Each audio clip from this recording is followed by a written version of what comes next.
What's up, everybody? This is Simon Mix, and today I am going to give a prediction of next year's WrestleMania 29 that's going to happen in MetLife Stadium in the New Jersey, New York area. Now, I've never done a prediction before. I've always done reviews and previews of video games, WWE, and what so forth. So I've said to myself, you know what? I'm going to do it first time. I'm going to give my prediction of WrestleMania 29.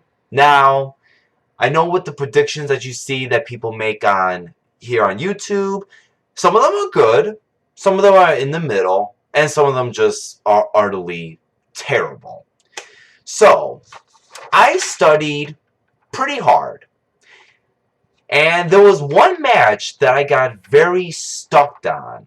So, one of the matches that you're going to hear is kind of random, but I will give the stipulation and the story behind it. So with each of these matches, I'm going to give you the matches, how the story is going to develop, and who is going to win, and who is champion, and what so forth. So, WrestleMania 29, MetLife Stadium. I think the first match, the opener, is going to kick off with the Usos against Epico in a tag team match for the tag team championship. Now, here's the storyline.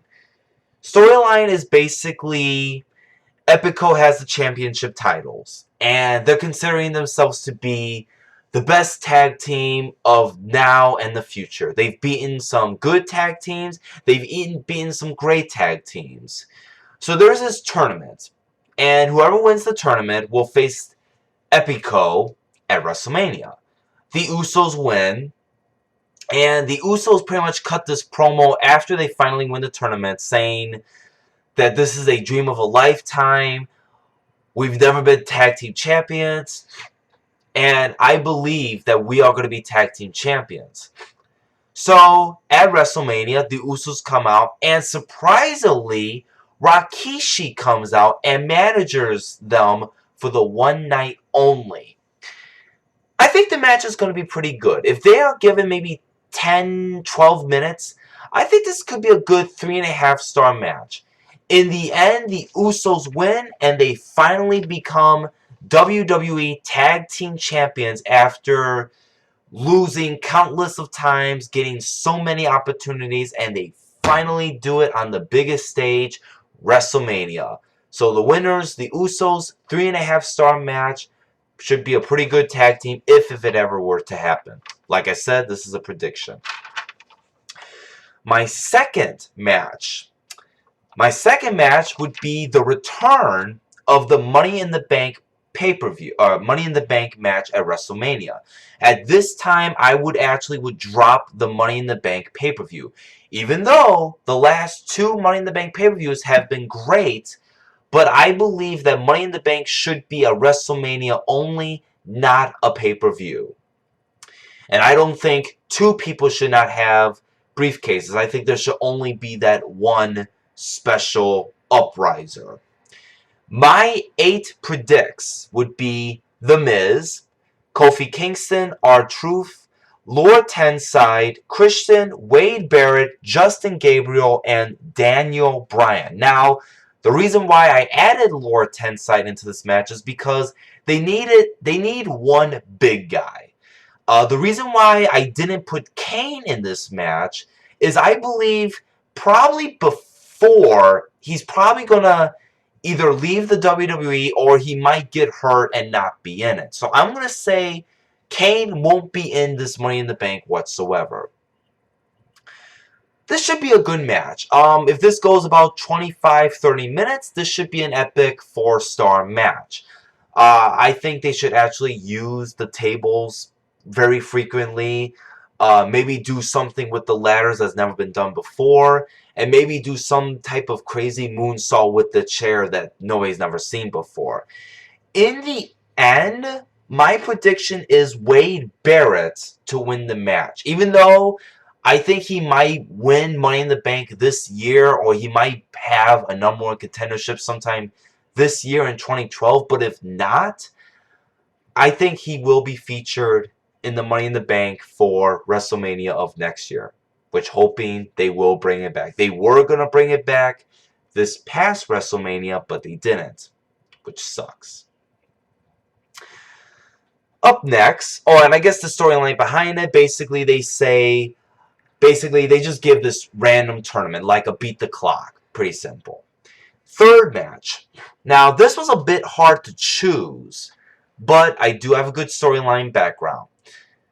I don't think they've never fought before, and if they did, I think this would be an awesome 4-star match. CM Punk versus Sheamus. No titles whatsoever. Here's the storyline. So, these guys lose their championships, and their last chance is the Elimination Chamber. Punk loses his chance for the WWE title. Sheamus loses his chance for the World Heavyweight title. So, Sheamus cuts this promo basically saying, you know, it awfully sucks, fellas, that I'm not going to be in this year's WrestleMania. CM Punk comes in and says, well, you know what, Sheamus? I've been thinking. You don't have nothing. I don't have nothing. How about you and I make history for the first time ever? You and I, one-on-one. No titles, no stipulations, no nothing. You and I in a pure wrestling match. Sheamus then says, you're on. This match, I think, would be an awesome, enjoyable match to watch. Given maybe 15, 18 minutes for a standard singles match, this match would be awesome. In the end, I would say CM Punk would win this match. Even though they're both pretty equal, but I think Punk would get the upper advantage. So, CM Punk to win the match. The storyline, there may not be much behind it, but if you give them good, interesting promos like how they don't have nothing and how this match would be epic, then you might get yourself a good story with a good match. The fourth match, the middle of the card. Even though I think this is going to happen at SummerSlam, but I think possibly this is going to happen at WrestleMania 29. Sin Cara versus Rey Mysterio for the Intercontinental Championship. Rey Mysterio's Intercontinental Champion. Here's how the story goes. So, Rey Mysterio has the belt for, say, about 3 months. And a week after Elimination Chamber, Rey Mysterio says, this WrestleMania is going to be my last match. If there's anybody back there that thinks that can beat me for this belt, please come on out. So we wait and wait. Sin Cara comes out. So Sin Cara comes, he points the belt at Mysterio, points the sign WrestleMania, then the match is official. This, I think, can possibly be the show stealer of the match. As long as there's no botching by Sin Cara, this match should be an epic 4-star, 4.5-star match. In the end, obviously, Sin Cara would win the Intercontinental Championship, and Rey Mysterio would officially say goodbye to the WWE. No mask removed. There would be no need to remove Rey Mysterio's mask. I don't think they shouldn't go with that, but if they did, I guess it would be the final send-off farewell. But I don't think they shouldn't. Fifth match, of course, you gotta add your women's match, but this women's match would be pretty special. Like I said, I think they might do this at SummerSlam, but if they were going to wait it out, even though I think it would be too long of a wait, but if they were to, then this match would be it. Beth Phoenix versus Karma, Beth Phoenix as the champion. Here's the storyline. So, Beth Phoenix beats Layla, say, at SummerSlam. And Beth Phoenix beats the Divas, one after the other, after the other, after the other, after the other. Beth Phoenix basically says her same story again. I'm the dominant diva. I've beaten every one of them. Who can beat me? No one. You can bring in somebody from the past, and I'll still beat them. I am the dominant diva of the now and the future. Well, Karma's music hits, and we get Karma versus Beth Phoenix. Karma then pretty much says, you might be the dominant diva here, but while you were being dominant here in the WWE, I was out all over the world. I was in Japan. I was the dominant diva. I was the dominant woman of the world. Can you beat the dominant woman of the world? Then we get the dominant woman of the world versus the dominant woman of the WWE right now. The match.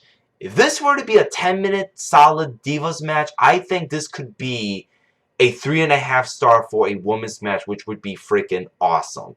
In the end, Karma wins, and she becomes the Divas champion, which I think should be called the women's champion at WrestleMania. 6th match. This one was very hard. This is a throw-in match, but with a interesting stipulation. Well, maybe not too interesting. John Cena versus Alberto Del Rio. Now, you're probably thinking, oh my god, why did you add this match? I have a stipulation. So, Cena comes out saying that he's done it all. He's the hardest worker, and that he should stay in the WWE for as long as he can.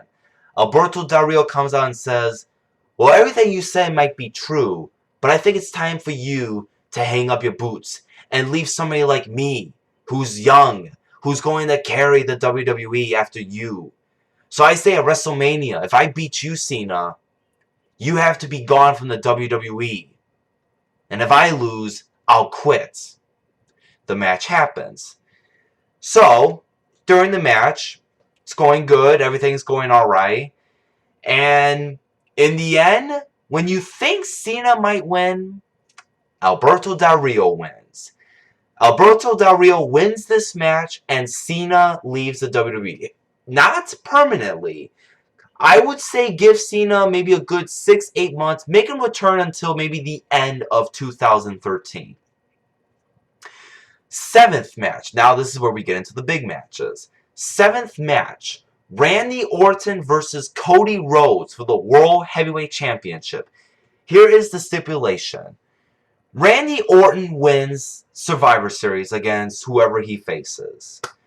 And Cody Rhodes wins the Royal Rumble of 2013. So, the day after SmackDown, Cody Rhodes says, no matter who wins the World Heavyweight Championship, I'm going to face him. So, in the Elimination Chamber, Orton is battling, and of course, Orton wins. And of course, before the Elimination Chamber, Orton gives a little promo to Cody. Cody, of course, retaliates back with him against his promo. And then after Orton wins the Elimination Chamber, there's more promo. And Cody Rhodes basically is saying, you might be the Viper, but who knows? You were the Legend Killer, Randy, back years ago. I might just be the upcoming legend that kills you as a legend. The match. Classic match. 4-star match. I would give it 4 stars. In the end, Cody Rhodes wins and becomes the World Heavyweight Championship.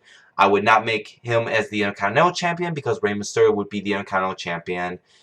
Rey Mysterio would be the Intercontinental Champion. So Cody Rhodes for the World Heavyweight Championship.